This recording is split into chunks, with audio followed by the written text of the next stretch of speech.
Hi hello friends, welcome back to my YouTube channel. ಸ್ನೇಹಿತರೆ, 2025 ಪ್ರಶ್ನೆ ಪತ್ರಿಕೆಗಳು RRB NTPCಗೆ ಸಂಬಂಧಪಟ್ಟಂತೆ ಗ್ರ್ಯಾಜುಯೇಷನ್ ಲೆವೆಲ್ ಇರ್ತಕ್ಕಂಥ ಪ್ರಶ್ನೆ ಪತ್ರಿಕೆ ಇದಾಗಿರುತ್ತೆ. ರೀಸೆಂಟಾಗಿ ಆಗಿರ್ತಕ್ಕಂಥ 2025 ಪ್ರಶ್ನೆ ಪತ್ರಿಕೆಗಳು.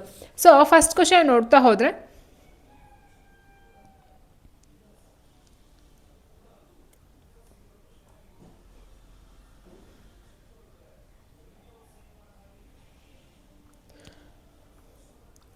ಸಲೀಲ್ ಅವರ ಸಂಬಳವನ್ನು ಮೊದಲು 15% ಕಡಿಮೆ ಮಾಡಲಾಯಿತು ಮತ್ತು ನಂತರ 10% ಹೆಚ್ಚಿಸಲಾಯಿತು. ಅವರ ಆರಂಭಿಕ ಸಂಬಳಕ್ಕೆ ಹೋಲಿಸಿದರೆ ಅವರ ಅಂತಿಮ ಸಂಬಳ ಶೇಕಡ ಎಷ್ಟು ಕಡಿಮೆಯಾಯಿತು ಅಂತ ಕೇಳಿದರೆ, ಸೊ ಇಲ್ಲ ನೋಡ್ತಾ ಹೋದ ಸ್ನೇಹಿತರೆ, ಫಸ್ಟ್ ಏನಾಗುತ್ತೆ ಇದನ್ನು ಮಾಡಬೇಕಂತ ಹೇಳಿದ್ರೆ 100ಕ್ಕೆ ಓಕೆ, ಸೊ 100ಕ್ಕೆ 15% ಕಮ್ಮಿ ಮಾಡ್ತಾರೆ. 100ಕ್ಕೆ 15% ಕಮ್ಮಿ ಮಾಡಿದ್ರೆ ಎಷ್ಟಾಗುತ್ತೆ? ಅಲ್ಲಿಗೆ 85 ರೂಪಾಯಿ ಆಯಿತು. ಓಕೆ, ಸೊ ನೆಕ್ಸ್ಟ್ ಏನಾಗುತ್ತೆ, 10% ಜಾಸ್ತಿ ಮಾಡ್ತಾರೆ. ಅಂದರೆ 100ಕ್ಕೆ 15 ರೂಪಾಯಿ ಕಡಿಮೆ ಆಗಿದ್ದು, ಆಮೇಲೆ ಏನಾಯಿತು, 100ಕ್ಕೆ 10% ಕಡಿಮೆ ಅಂತ ಹೇಳಿದ್ರೆ 85ಕ್ಕೆ ಎಷ್ಟಾಗುತ್ತೆ ನೋಡಿ.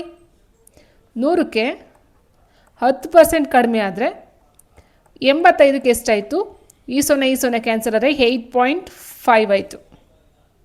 ಓಕೆ, 8.5% ಅಲ್ಲಿ ಜಾಸ್ತಿ ಮಾಡೋದಂತ ಹೇಳಿದ್ರು. ಜಾಸ್ತಿ ಮಾಡೋದಂತ ಹೇಳಿದಾಗ ಏನಾಗುತ್ತೆ, ಇಲ್ಲಿ ಈಗ 85ಕ್ಕೆ 6.5 ಕೂಡಿ 85ಕ್ಕೆ 8.5 ಕೂಡಿದಾಗ ನಿಮಗೆ ಬರ್ತಕ್ಕಂಥದ್ದು ಎಷ್ಟೀಗ? ಇಲ್ಲಿ 5 ಆಯಿತು. 0.85 ಎಷ್ಟಾಗುತ್ತೆ? 13 ಆಗುತ್ತೆ. 13 ಎಷ್ಟಾಯಿತು? 93.5 ಆಯಿತು. ಸೊ 100ರಲ್ಲಿ 93.5 ನೀವು ಲೆಸ್ ಮಾಡಿರಿ. 100ರಲ್ಲಿ 93.5 ಲೆಸ್ ಮಾಡಿದಾಗ ನಿಮಗೆ ಸಿಗ್ತಕ್ಕಂಥದ್ದು ಎಷ್ಟು? 6.5%. ಸೊ ಅದು ಆನ್ಸರ್ ಆಗಿರುತ್ತೆ. ಇಂಗ್ಲಿಷ್ ವರ್ಣಮಾಲೆಯ ಕ್ರಮವನ್ನು ಆಧರಿಸಿ ನೀಡಲಾದ ಸರಣಿಯಲ್ಲಿ ಪ್ರಶ್ನಾರ್ಥಕ ಚಿಹ್ನೆಯ ಜಾಗಕ್ಕೆ ಯಾವುದು ಸರಿ ಹೊಂದುತ್ತೆ ಅಂತ ಕೇಳಿದರೆ XBF. ಸೊ ಆನ್ಸರ್ಸ್ ಕೊಟ್ಟಿದ್ದಾರೆ ಸ್ನೇಹಿತರೆ. XBF UYC RVZ OSW ಅಂತ ಕೊಟ್ಟಿದ್ದಾರೆ. ಸೊ ನೋಡಿ, ಇಲ್ಲಿ ಏನಾಗಿದೆ, ಫಸ್ಟ್ ನಾವು ನೋಡ್ತಾ ಹೋದರೆ ಇಲ್ಲಿ ಎಕ್ಸನ್ನು ಕೊಟ್ಟಿದ್ದಾರೆ. ಇಲ್ಲಿ ಈ ಒಂದು ಜಾಗದಲ್ಲಿ ಎಕ್ಸನ್ನು ಕೊಟ್ಟಿದ್ದಾರೆ, ಅದಾದಮೇಲೆ ಯು ಕೊಟ್ಟಿದ್ದಾರೆ, ಅದಾದಮೇಲೆ ಆರ್ ಕೊಟ್ಟಿದ್ದಾರೆ. ಸೊ ರಿವರ್ಸ್ ಆಗಿ ಹೋಗಿರ್ತಕ್ಕಂಥದ್ದು ಸ್ನೇಹಿತರೆ. ಸೊ ರಿವರ್ಸ್ ಆಗಿ ಹೋದಾಗ ಏನಾಗುತ್ತೆ ನೋಡಿ, ABCD ನಾವು ತೊಗೊಳ್ತೀವಿ ಅಂತ ಹೇಳಿದಾಗ ನೋಡಿ, O ಇಂದ ತೊಗೊಳ್ತೀನಿ. OPQRSTUVW. ಸೊ ಇದು ನಾವು ತೊಗೊಳ್ತಾ ಹೋದಾಗ O ಇದೆ. ಇಲ್ಲಿ ಇದು ರಿವರ್ಸ್ ಏನಿದೆ, 2 ಅಂಕಿ ಆದ ಮೇಲೆ R ಇದೆ. ಅದಾದ ನಂತರ 2 ಅಂಕಿ ಆದಮೇಲೆ 2 ಸ್ಪೆಲ್ಲಿಂಗ್ ಆದಮೇಲೆ ಯು ಇದೆ. ಅದಾದ ನಂತರ 2 ಆದಮೇಲೆ UVWX ಬರುತ್ತೆ. ಸೊ X ಬಂದಿದೆ. ಓಕೆ, ಸೊ ಅದೇ ರೀತಿ ನಮ್ಗೆ ಇಲ್ಲಿ ಏನು ಬರಬೇಕು, ಲಾಸ್ಟ್ ಈ ಕಡೆ 2 ಅಂಕಿ ಬಿಟ್ಟು ಬರಬೇಕು. ಅಂದರೆ ನೋಡಿ, MN ಅನ್ನು ಬಿಟ್ಟು ಇಲ್ಲೇ ಬರಬೇಕು, L ಬರಬೇಕು 2 ಸಂಖ್ಯೆ ಬಿಟ್ಟಾಗ. ಒಂದಾದರೆ ಇನ್ನು B ಆದಮೇಲೆ Y ಬಂದಿದೆ. ಸೊ ಇಟ್ ಮೀನ್ಸ್ ಇದು ಅಷ್ಟೇ ಹಿಂದೆ ತೊಗೊಳ್ತಕ್ಕಂಥ. ಸೊ ಈ ರೀತಿ ನೋಡ್ಕೊಂಡು ನೀವು ಆನ್ಸರ್ನ ತೊಗೊಳ್ತಾ ಹೋಗಬೇಕಾಗುತ್ತೆ. ಓಕೆ, ಆ್ಯಂಡ್ ನೆಕ್ಸ್ಟ್ ಪ್ರಶ್ನೆ ನೋಡಿದವ್ರೆ, ಎಟ್ಟೊತ್ತ ಕೈ ಸಂಗ್ರಹದ ಸಂಗಮ ಸಂಕಲನಗಳಾದ ಪುರಾಣ 100 ಮತ್ತು ಪತಿರುಪ್ಪಟ್ಟುಗಳ ಮುಖ್ಯ ಕೇಂದ್ರ ಬಿಂದು ಯಾವುದಾಗಿದೆ ಅಂತ ಕೇಳಿದರೆ ಆನ್ಸರ್ ಆಪ್ಷನ್ಸ್ಗಳ ಕೊಟ್ಟಿದ್ದಾರೆ. ಪ್ರಕೃತಿ ಮತ್ತು ಭೂ ದೃಶ್ಯಗಳ ವಿವರಣೆಗಳು, ರಾಜರು ಮತ್ತು ಅವರ ಕಾರ್ಯಗಳ ವೀರತ್ವ ಮತ್ತು ಹೊಗಳಿಕೆಗಳು ಕೊಟ್ಟಿದ್ದಾರೆ. ಆಧ್ಯಾತ್ಮಿಕ ಮತ್ತು ಧಾರ್ಮಿಕ ವಿಷಯಗಳು, ಪ್ರೀತಿ ಮತ್ತು ಭಾವನಾತ್ಮಕ ಅನುಭವಗಳು ಕೊಟ್ಟಿದ್ದಾರೆ. ಸರಿಯಾಗಿರ್ತಕ್ಕಂಥ ಆನ್ಸರ್ ಇಲ್ಲಿ ರಾಜರು ಮತ್ತು ಅವರ ಕಾರ್ಯಗಳ ವೀರತ್ವ ಮತ್ತು ಹೊಗಳಿಕೆಗಳ ಬಗ್ಗೆ ಸಂಬಂಧಪಟ್ಟಂತೆ ಇಲ್ಲಿ ಪುರಾಣ 100 ಮತ್ತು ಪತಿರುಪ್ಪಟ್ಟುಗಳ ಮುಖ್ಯ ಕೇಂದ್ರ ಬಿಂದುವಾಗಿ ನೋಡ್ತಾ ಹೋಗ್ತೀವಿ.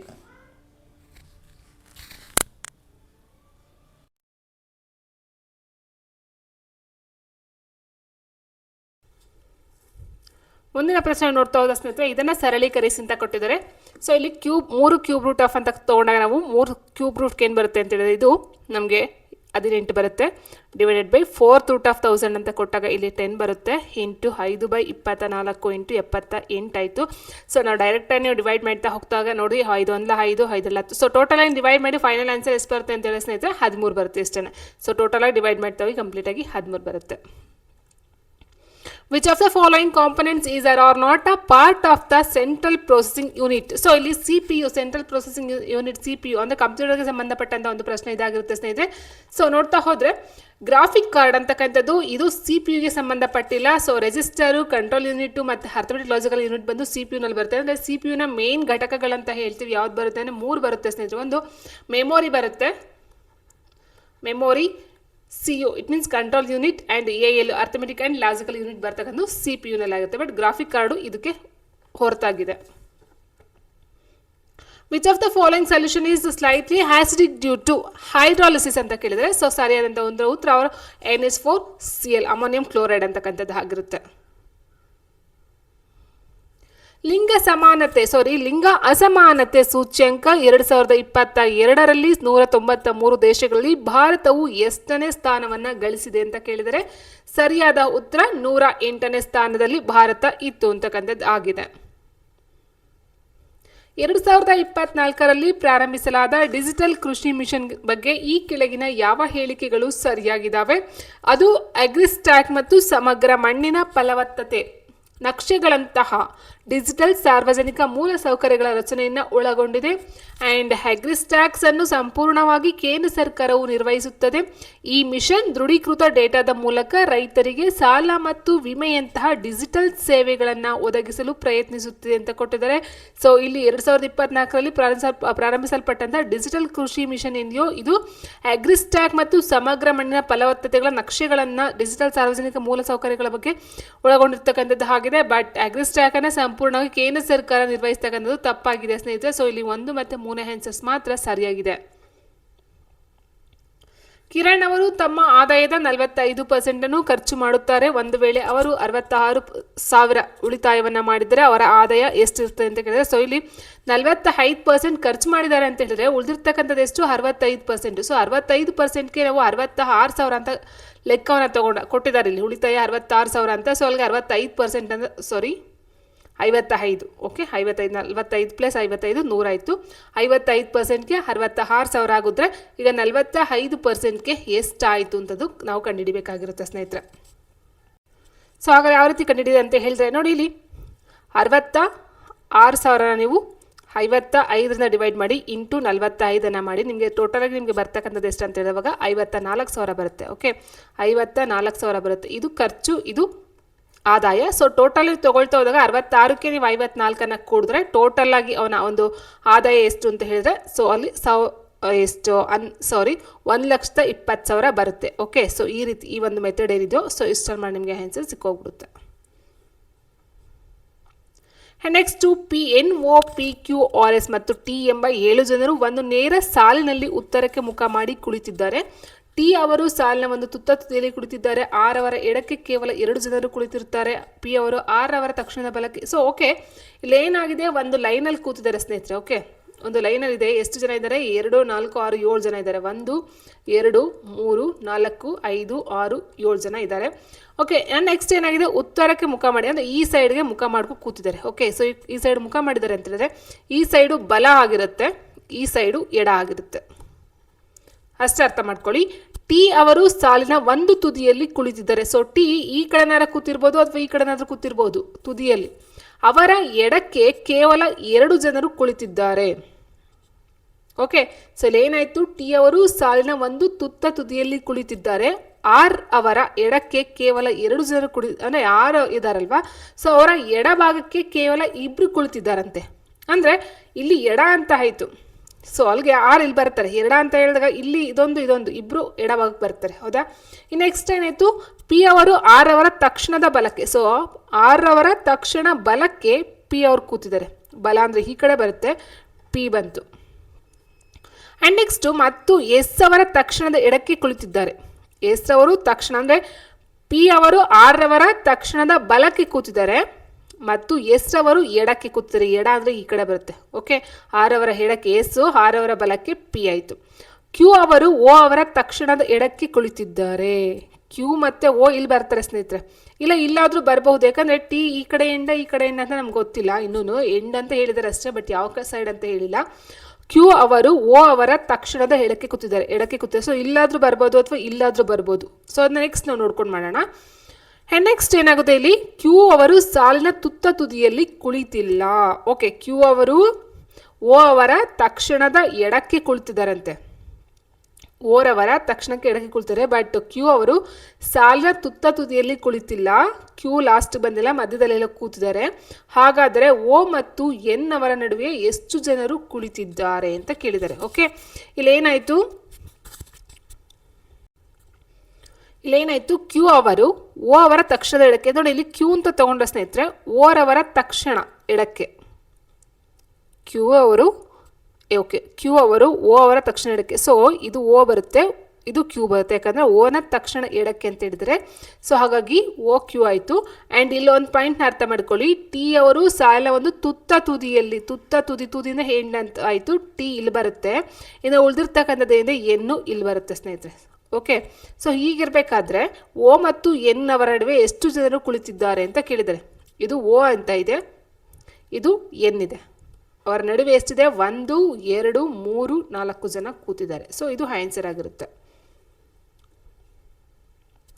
3/8 ಪ್ಲಸ್ 1/8 ಪ್ಲಸ್ 5/16 ಪ್ಲಸ್ 2/8 ಈ -2 ಇದರ ಒಂದು ವ್ಯಾಲ್ಯೂ ಎಷ್ಟು ಅಂತ ಕೇಳಿದ್ರೆ ಸ್ನೇಹಿತರೆ.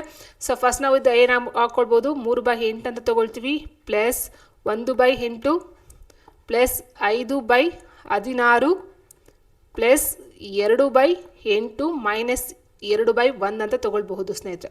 ಸೊ ಟೋಟಲಾಗಿ ಏನಾಗುತ್ತೆ, ಎಲ್ ಸಿ ಎಮ್ ತೊಗೊಂಡು ನಿಮಗೆ 16 ಎಲ್ ಸಿ ಎಮ್ ಬರುತ್ತೆ. ಸೊ 16 ಅಂತ ತೊಗೊಂಡಾಗ 3 7 6 ಆಯಿತು, 6 ಪ್ಲಸ್ 2 ಪ್ಲಸ್ 5 ಪ್ಲಸ್ 8 7 2 4 ಆಯಿತು, ಮೈನಸ್ ಸೊ 16 32 ಆಯಿತು. ಸೊ ಟೋಟಲ್ ನೀವು ಮಾಡ್ತಾ ಹೋದಾಗ ಇದು 16 ಹಾಗೆ ಇರಲಿ ನೋಡಿ, 6 2 8 ಆಯಿತು, 8 5 13 13 4 17 ಆಯಿತು, 17 ಮೈನಸ್ 32 ಆಯಿತು.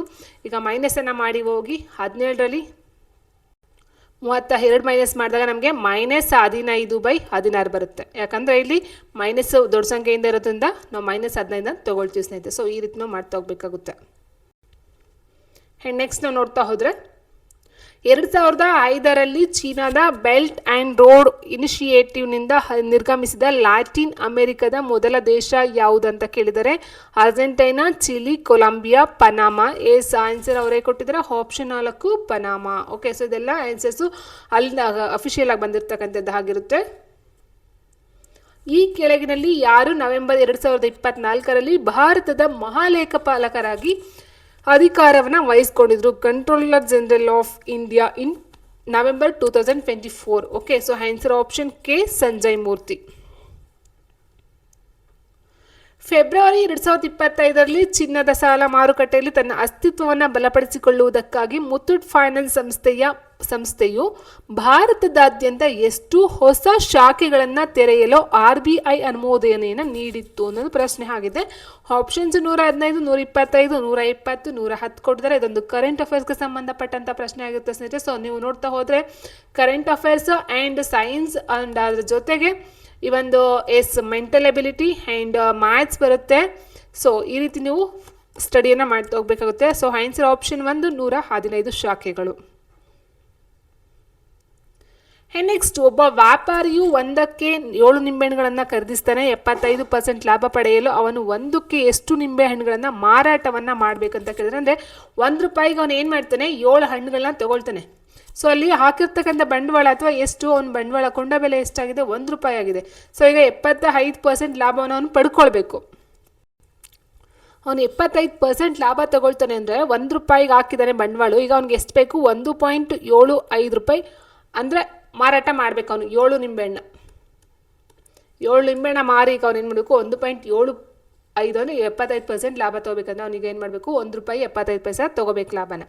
ಸೊ ಹೀಗಿರಬೇಕಾದ್ರೆ ಎಷ್ಟು ಹಣ್ಣು ಮಾರಬೇಕು ₹1 ಅಂತ ಹೇಳಿದ್ರೆ ನೋಡಿ, ನೀವು 1.75ರಿಂದ ನೀವು 7 ಡಿವೈಡ್ ಮಾಡ್ತಾ ಹೋದರೆ ನಿಮಗೆ ಬರತಕ್ಕಂಥದ್ದು ಎಷ್ಟು ಅಂತ ಹೇಳಿದ್ರೆ 4. ಸೊ ಹಿಂಗಾದರೂ ಮಾಡಬಹುದು, ಅಥವಾ ನೀವು 100ಕ್ಕೆ ಅಂತ ತೊಗೊಂಡಾದ್ರೂ ಸಹ ನೀವು ಕನ್ವರ್ಟನ್ನು ಮಾಡ್ಕೋಬೋದು. ಇದು ಬೆಸ್ಟ್, ಈಸಿಯಾಗಿ ನಾವು ಮಾಡ್ತಾ ಹೋಗ್ಬೋದು. ಆನ್ಸರ್ ಆಪ್ಷನ್ 4, ಆಪ್ಷನ್ 1 4 ಆಗಿರುತ್ತೆ ಸ್ನೇಹಿತರೆ. ಒಂದು ವೇಳೆ ಪ್ಲಸ್ ಅನ್ನು ಮೈನಸ್ಗಳನ್ನು ಪರಸ್ಪರ ಅದಲು ಬದಲು ಮಾಡಿದರೆ ಹಾಗೂ ಇಂಟು ಹಾಗೂ ಡಿವೈಡ್ಗಳನ್ನು ಪರಸ್ಪರ ಅದಲು ಬದಲು ಮಾಡಿದರೆ ಕೆಳಗಿನ ಸಮೀಕರಣ ಪ್ರಶ್ನೆಯ ಚಿಹ್ನೆಯ ಸ್ಥಾನದಲ್ಲಿ ಏನು ಬರಬೇಕಂತ ಕೇಳಿದರೆ, ಓಕೆ ಇಲ್ಲಿ ಏನು ಕೊಟ್ಟಿದ್ದಾರೆ, ಫಸ್ಟ್ ಲೆಕ್ಕವನ್ನು ಹಾಕೊಂಡ್ರೆ ನಾವು ಸ್ನೇಹಿತರೆ 38 ಕೊಟ್ಟಿದ್ದಾರೆ. ಫಸ್ಟು S38 ಡಿವೈಡೆಡ್ ಬೈ ಇದರಲ್ಲಿ ಹದ್ಲು ಬದಲು ಮಾಡ್ಕೋಬೇಕಂತೆ. ಸೊ ಇಂಟು ಹಾಕೊಳ್ಳೋಣ, 21 ಪ್ಲಸ್ ಇರೋ ಜಾಗದಲ್ಲಿ ಮೈನಸ್ ಹಾಕೊಳ್ಳೋಣ, 436 ಇಂಟು ಜಾಗದಲ್ಲಿ ಮತ್ತೆ ಡಿವೈಡೆಡ್ ಹಾಕೊಳ್ಳೋಣ.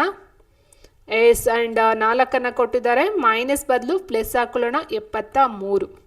ಸೊ ನಮ್ಗೆ ಏನು ಗೊತ್ತಿರಬೇಕು, ಫಸ್ಟು ಬಾಡ್ಮಾಸ್ ಥಿಯರಮ್ ಗೊತ್ತಿರಬೇಕು, ಹೌದಾ.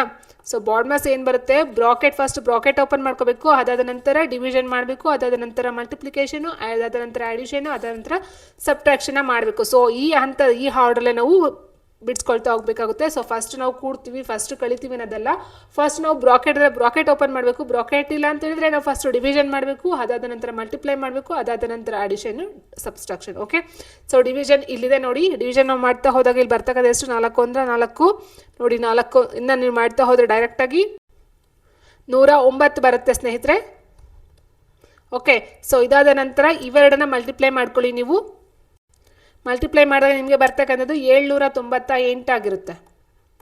Okay, so -109 plus 73. So okay, ಇವೆರಡನ್ನ ಅಡಿಷನ್ ಮಾಡ್ಕೊಳ್ಳಿ. 8 3 11 ಆಯಿತು, 9 10 17 ಆಯಿತು, 17 1 18 ಆಯಿತು. ಸೊ -109 ಮಾಡಿದಾಗ ನಿಮಗೆ ಲಾಸ್ಟ್ ಫೈನಲ್ ಆನ್ಸರ್ ಎಷ್ಟು ಅಂತ ಹೇಳಿದ್ರೆ 762 ಬರುತ್ತೆ. ಯಾವ ವರ್ಷದ ದೂರಸಂಪರ್ಕ ನೀತಿಯಡಿಯಲ್ಲಿ ಭಾರತೀಯ ದೂರಸಂಪರ್ಕ ವಲಯವನ್ನು ಉದಾರೀಕರಣಗೊಳಿಸಲಾಯಿತು? 1999, 94, 97, 2002. ಸರಿಯಾದ ಉತ್ತರ 1994ರಲ್ಲಿ ದೂರಸಂಪರ್ಕ ನೀತಿಯಡಿಯಲ್ಲಿ ಭಾರತೀಯ ದೂರಸಂಪರ್ಕ ವಲಯವನ್ನು ಉದಾರೀಕರಣಗೊಳಿಸಲಾಗುತ್ತದೆ. ನೆಕ್ಸ್ಟ್, ಈ ಕೊಳವೆಯು ಒಂದು ತೊಟ್ಟಿಯನ್ನು 18 ನಿಮಿಷಗಳಲ್ಲಿ ತುಂಬಬಲ್ಲದು ಹಾಗೂ ಬಿ ಕೊಳವೆಯು ಸಂಪೂರ್ಣವಾಗಿ ತುಂಬಿದ ಅದೇ ತೊಟ್ಟಿಯನ್ನು 20 ನಿಮಿಷಗಳಲ್ಲಿ ಖಾಲಿ ಮಾಡಬಲ್ಲದು. ಆರಂಭದಲ್ಲಿ ಎ ಕೊಳವೆಯನ್ನು ತೆರೆಯಲಾಗುತ್ತದೆ ಮತ್ತು 6 ನಿಮಿಷಗಳ ನಂತರ ಬಿ ಕೊಳವೆಯನ್ನು ಸಹ ತೆರೆಯಲಾಗುತ್ತದೆ. ಹಾಗಾದರೆ ಉಳಿದ ತೊಟ್ಟಿಯು ಎಷ್ಟು ಸಮಯದಲ್ಲಿ ಸಂಪೂರ್ಣವಾಗಿ ತುಂಬುತ್ತದೆ? ಇಲ್ಲಿ ಏನಾಗುತ್ತೆ ಸ್ನೇಹಿತರೆ, ಎ ಕೊಳವೆ ಒಂದು ತೊಟ್ಟೆನ 18 ನಿಮಿಷದಲ್ಲಿ ತುಂಬುತ್ತೆ ಅಂತ ಹೇಳಿದ್ರೆ ನಾವು ಏನು ಮಾಡ್ತೀವಿ, 1/18 ಅಂತ ತೊಗೊಳ್ತೀವಿ. ಮೀನ್ಸ್ ಇದು ತುಂಬತಕ್ಕಂಥದ್ದು. ಇನ್ನು ಏನು ಕೊಟ್ಟಿದ್ದಾರೆ, ಬಿ ಕೊಳವೆಯು ಸಂಪೂರ್ಣವಾಗಿ ತುಂಬಿದ ಅದೇ ತೊಟ್ಟಿಯನ್ನು 20 ನಿಮಿಷಗಳಲ್ಲಿ ಖಾಲಿ ಮಾಡ್ತವೆ ಅಂದರೆ -1/20 ಅಂತ ಮಾಡ್ತೀವಿ ಸ್ನೇಹಿತರೆ ನಾವು. ಓಕೆ, ಸೊ ಏನು ತುಂಬುತ್ತೋ ಅದರ ಪ್ಲಸ್ ಆಗಿ ತಗೊಳ್ತೀವಿ, ಖಾಲಿ ಮಾಡ್ತಕ್ಕಂಥದ್ದು ಮೈನಸ್ ಆಗಿ ತಗೊಳ್ತೀವಿ, ಹೌದಾ. ಸೊ ಇಲ್ಲ ನೋಡ್ತಾ ಹೋದರೆ ಈಗ 18 ಮತ್ತು 20 ಕೆಲ್ಸಿಯಮ್ ನಮಗೆ ಬರ್ತಕ್ಕಂಥದ್ದು ಎಷ್ಟು, 18 ಮತ್ತು 20ಗೆ ನೀವು ಎಲ್ಸಿಯಮ್ನ ತೊಗೊಂಡ್ರೆ ನೋಡಿ ಎಷ್ಟರಿಂದ ಡಿವೈಡ್ ಆಗ್ತಾ ಹೋಗುತ್ತೆ. ಸೊ 2ರಿಂದ ಡಿವೈಡ್ ಆಗ್ತಕ್ಕಂಥದ್ದು 2 9 2 10. ಓಕೆ, ಸೊ 90 9 18 180 ಆಯಿತು ಎಲ್ಸಿಯಮ್. 180 ಆದರೆ ಇದು ಎಷ್ಟಾಯಿತು, 10 ಬಂತು ಮೈನಸ್. ಸೊ 20ನ ನಾವು ಡಿವೈಡ್ ಮಾಡಿದಾಗ 9 ಬಂತು. ಸೊ ನೋಡಿ ಇಲ್ಲಿ ಫಸ್ಟ್ ಒನ್ ಏನು ಕೊಟ್ಟಿದ್ದಾರೆ, ಎ ಕೊಳವೆಯು ತೆರೆಯಲಾಗುತ್ತದೆ ಮತ್ತು 6 ನಿಮಿಷಗಳ ನಂತರ ಬಿ ಕೊಳವೆಯನ್ನು ಸಹ ತೆರೆಯಲಾಗುತ್ತದೆ. ಸೊ ಇಲ್ಲಿ ಎ ಕೊಳವೆಯನ್ನು ತೆರ್ತಾರೆ ಅಂತ ಹೇಳಿದಾಗ ಇಲ್ಲಿ ಎಷ್ಟು ಬರುತ್ತೆ, 10/180 ಇದು ಎಗೆ ಸಂಬಂಧಪಟ್ಟಂತೆ ಆಗುತ್ತೆ. 9/180 ಇದು ಬಂದು ಬಿಗೆ ಸಂಬಂಧಪಟ್ಟಂಥದ್ದು ಆಯಿತು ಸ್ನೇಹಿತರೆ. ಓಕೆ, ಇನ್ನು ನೆಕ್ಸ್ಟ್ ಏನಾಯಿತು, 10ರಲ್ಲಿ 9 ನಮಗೆ ಎಷ್ಟು ಬರುತ್ತೆ, 1 ಬರುತ್ತೆ. 1/180 ಆಯಿತು. ಮೈನಸ್ ಮಾಡಿದಾಗ 10ರಲ್ಲಿ 9 1/180 ಆಯಿತು. ಇಲ್ಲೇನಾಗುತ್ತೆ, 180 ಅಂತ ತೊಗೊಂಡಾಗ ಸ್ನೇಹಿತರೆ ನೋಡಿ ಇದು ಏನಿದೆಯೋ 10 ಅಂತಕ್ಕಂಥದ್ದು ಏನಿದೆಯೋ ನೋಡಿ 6 ನಿಮಿಷಗಳ ನಂತರ ಅಂತ ಕೊಟ್ಟಿದ್ದಾರೆ, ಹೌದಾ. ಸೊ 6 ನಿಮಿಷಗಳ ನಂತರ ಅಂತ ಹೇಳಿದಾಗ ಇಲ್ಲೇನಾಗುತ್ತೆ, ಟೋಟಲ್ ಆಗಿ ಕಂಪ್ಲೀಟ್ ಆಗಿ ಅಂದರೆ 18 ನಿಮಿಷ ತುಂಬ್ಕೊಳ್ಳೋದಕ್ಕೆ 20 ನಿಮಿಷ ಖಾಲಿ ಮಾಡೋದಕ್ಕೆ ಟೋಟಲಾಗಿ ತೊಗೊಂಡಾಗ ನಮಗೆ 180 ಟೈಮ್ಸ್ ಬೇಕಾಗುತ್ತೆ, ಅಂದರೆ 180 ನಿಮಿಷ ಬೇಕಾಗುತ್ತೆ. ಇಲ್ಲಿ 6 ನಿಮಿಷಗಳ ನಂತರ ಅಂತ ಕೊಟ್ಟರೋದ್ರಿಂದ 18ನ ನಾವು 6ರಿಂದ ಡಿವೈಡ್ ಮಾಡ್ತಾ ಹೋಗ್ತೀವಿ, ಅಥವಾ 3 ಪಾರ್ಟ್ನ ಮಾಡ್ಕೊಳ್ಬಹುದು ಸ್ನೇಹಿತರೆ. 3 ಪಾರ್ಟ್ ಆಗುತ್ತೆ. ಸೊ 3 ಪಾರ್ಟಲ್ಲಿ 2 ಪಾರ್ಟ್ ನೋಡಿ, 180 ನಾವು 3 ಪಾರ್ಟ್ ಅಂತ ಮಾಡ್ಕೊಂಡಾಗ ಎಷ್ಟಾಗುತ್ತೆ, 3 1 3 3 1 3 ಅಂತ ಹೇಳಿದಾಗ 3 6 18 60 ಆಯಿತು. ಅಂದರೆ 1 ಪಾರ್ಟ್ಗೆ 60 ಆಗುತ್ತೆ ಸ್ನೇಹಿತರೆ. ಸೊ 3 ಪಾರ್ಟ್ಗೆ ಎಷ್ಟಾಯಿತು, 60 60 60 ಆಗುತ್ತೆ. ಸೊ ಈಗ ಏನು ಹೇಳಿದರೆ 6 ನಿಮಿಷಗಳ ನಂತರ ಅಂತ ಹೇಳಿದರೆ ಫಸ್ಟ್ ಆಲ್ರೆಡಿ 60 ಅಂತಕ್ಕಂಥದ್ದು ಕಂಪ್ಲೀಟ್ ತುಂಬಿದೆ. ಸೊ ಹಾಗಾಗಿ ಇಲ್ಲಿ ಏನಾಗುತ್ತೆ, ನಾವು -60 ಮಾಡಬೇಕಾಗುತ್ತೆ ಸ್ನೇಹಿತರೆ. ಒಂದು ಏನಿರುತ್ತೋ ಒಂದು ಭಾಗ ಅಂತ ಏನು ತೊಗೊಳ್ತೀವೋ ಸೊ ಇದ್ರ ನಾವು ಕಂಪ್ಲೀಟ್ ನೆಗೆಟಿವ್ ಅಥವಾ ಮೈನಸ್ ಮಾಡಬೇಕಾಗುತ್ತೆ. ಸೊ ಆನ್ಸರ್ ಎಷ್ಟು ಬರುತ್ತೆ, 120 ಬರುತ್ತೆ. ಸೊ ಇಲ್ಲಿ ಅರ್ಥ ಆಯ್ತಲ್ವಾ, 18 ನಿಮಿಷ ಅಂತ ಕೊಟ್ಟಿದ್ದಾರೆ. 18 ನಿಮಿಷದಲ್ಲಿ ಆಲ್ರೆಡಿ 6 ನಿಮಿಷಗಳ ನಂತರ ಅಂತ ಹೇಳಿದಾಗ 6 ನಿಮಿಷದಲ್ಲಿ ಈಗ 3ನೇ ಒಂದಷ್ಟು ತುಂಬ ಹೋಗಿದೆ. ಸೊ ಇನ್ನು ಉಳಿದಿರ್ತಕ್ಕಂಥದ್ದು ಎಷ್ಟು, 3ರಲ್ಲಿ 2ನೇ ಭಾಗದಷ್ಟು ತುಂಬಿ ಖಾಲಿ ಮಾಡಬೇಕು. ಸೊ ಅದಕ್ಕೆ ಬೇಕಾಗಿರ್ತಕ್ಕಂಥ 120 ನಿಮಿಷ ಟೋಟಲ್ ಆಗಿ ಒಂದೇ ಸಾರಿ ಆನ್ ಮಾಡಿ ಒಂದೇ ಸಾರಿ ಆಫ್ ಹೊರಗಡೆ ಬಿಡ್ತಕ್ಕಂಥದ್ದಾದಾಗ 180 ನಿಮಿಷ ಬೇಕಾಗುತ್ತೆ. 6 ನಿಮಿಷಗಳ ನಂತರ ಅಂತ ಹೇಳಿದಾಗ ಅಲ್ಲಿ 120 ನಿಮಿಷಗಳು ಬೇಕಾಗುತ್ತೆ ಸ್ನೇಹಿತರೆ. ಎಸ್, ನೆಕ್ಸ್ಟ್ ನಾವು ನೋಡ್ತವ್ರೆ 2024 ವಿಧಾನಸಭಾ ಚುನಾವಣೆಯ ನಂತರ ಜಾರ್ಖಂಡ್ ಮುಖ್ಯಮಂತ್ರಿಯವರ ಪಕ್ಷ ಮತ್ತು ಕೇಂದ್ರವನ್ನು ಈ ಕೆಳಗಿನ ಯಾವ ಸಂಯೋಜನೆ ಪ್ರತಿನಿಧಿಸುತ್ತದೆ ಅಂತ ಕೊಟ್ಟಿದ್ದಾರೆ. ಸೊ ಆನ್ಸರ್ ಕೊಟ್ಟಿದ್ದಾರೆ JMM ಬರ್ಹಾಯ್ತ್ ಅಂತಕ್ಕಂಥದ್ದು ಆನ್ಸರ್ ಆಗಿರುತ್ತೆ ಸ್ನೇಹಿತರೆ. ಇದು ಬಂದು ಜಾರ್ಖಂಡ್ ಮುಖ್ಯಮಂತ್ರಿಗೆ ಸಂಬಂಧಪಟ್ಟಂಥದ್ದು ಆಗಿರುತ್ತೆ. ಸೊ ಇದು ಬೇಕಾದ್ರೆ ನೋಡ್ತಾ ಹೋದರೆ ಆಲ್ಮೋಸ್ಟ್ ಇಂಡಿಯಾದ ಎಲ್ಲ ಒಂದು ರಾಜ್ಯಗಳ ಒಂದು ಕರೆಂಟ್ ಅಫೇರ್ಸು ಆ್ಯಂಡ್ ರಾಜಕೀಯಕ್ಕೆ ಸಂಬಂಧಪಟ್ಟ ಇನ್ಫಾರ್ಮೇಷನ್ ಸಹ ನೀವು ತಿಳ್ಕೊಳ್ಬೇಕಾಗುತ್ತೆ. ಕೆಳಗೆ ನೀಡಿರುವ ಪ್ರಶ್ನೆಯು 3 ಅಂಕಿಯ 5 ಸಂಖ್ಯೆಗಳನ್ನು ಆಧರಿಸಿದೆ. ಸೊ 3 ಅಂಕಿ ಅಂತ ಹೇಳಿದಾಗ ಇದು ಒಂದಾಯಿತು, ಇದು ಒಂದು, ಮತ್ತು ಇದು ಒಟ್ಟು 5 ಸಂಖ್ಯೆಗಳಂತ ಹೇಳಬಹುದು. ಇಲ್ಲೇನು ಕೊಟ್ಟಿದ್ದಾರೆ, ಸೊ ನಮಗೆ ಸೂಚನೆ ನೆಕ್ಸ್ಟ್ ನೋಡೋಣ ಸ್ನೇಹಿತರೆ. ಕ್ವೆಶನ್ ಏನಿದೆ, ಒಂದು ವೇಳೆ ಅತ್ಯಂತ ದೊಡ್ಡ ಸಂಖ್ಯೆಯ 2ನೇ ಅಂಕಿಯನ್ನು ಅತ್ಯಂತ ಚಿಕ್ಕ ಸಂಖ್ಯೆಯ 3ನೇ ಅಂಕಿಗೆ ಕೂಡಿಸಿದರೆ ಸಿಗುವ ಲಬ್ಧವೆಷ್ಟು ಅಂತ ಕೇಳಿದರೆ, ಒಂದು ವೇಳೆ ಅತ್ಯಂತ ದೊಡ್ಡ ಸಂಖ್ಯೆಯ, ನೋಡಿ ಈ ದೊಡ್ಡ ಸಂಖ್ಯೆ ಅಂತ ಯಾವ್ದು ತೊಗೋಬಹುದು, 902 ತೊಗೊಳ್ತೀವಿ ದೊಡ್ಡ ಸಂಖ್ಯೆ. ಓಕೆ, ಸೊ ಇದು ದೊಡ್ಡ ಸಂಖ್ಯೆ ಆಯಿತು. 2ನೇ ಅಂಕಿ ಯಾವುದು 0, ಹೌದಾ, 0.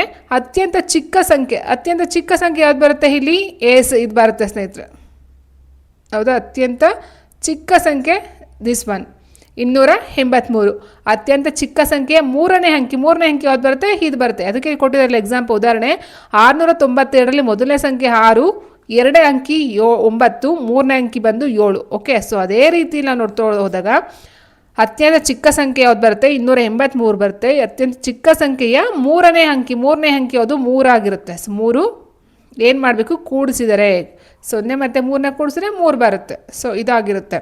ಓಕೆ ಸ್ನೇಹಿತರೆ, ಸೊ ನೆಕ್ಸ್ಟ್ ನಾವು ನೋಡ್ತಾ ಹೋಗೋಣ. ನೆಕ್ಸ್ಟ್ ಮುಂದಿನ ಒಂದು ಪಾರ್ಟ್ನಲ್ಲಿ ನೋಡ್ತಾ ಹೋಗೋಣ. ಸೊ 20 ಕ್ವೆಶನ್ಸ್ ಇದು ಬಂದು RRB NTPCಗೆ ಸಂಬಂಧಪಟ್ಟಂತೆ 2025 ಪ್ರಶ್ನೆ ಪತ್ರಿಕೆ. ಸೊ ಶಿಫ್ಟಾಗಿ ನೋಡ್ತಾ ಹೋದ್ರೆ ತುಂಬ ಪೇಪರ್ಸ್ಗಳು ಬರ್ತಾ ಹೋಗುತ್ತೆ ಸ್ನೇಹಿತರೆ, ಎಲ್ಲನೂ ಸಹ ಬಿಡಿಸ್ತಾ ಹೋಗೋಣ.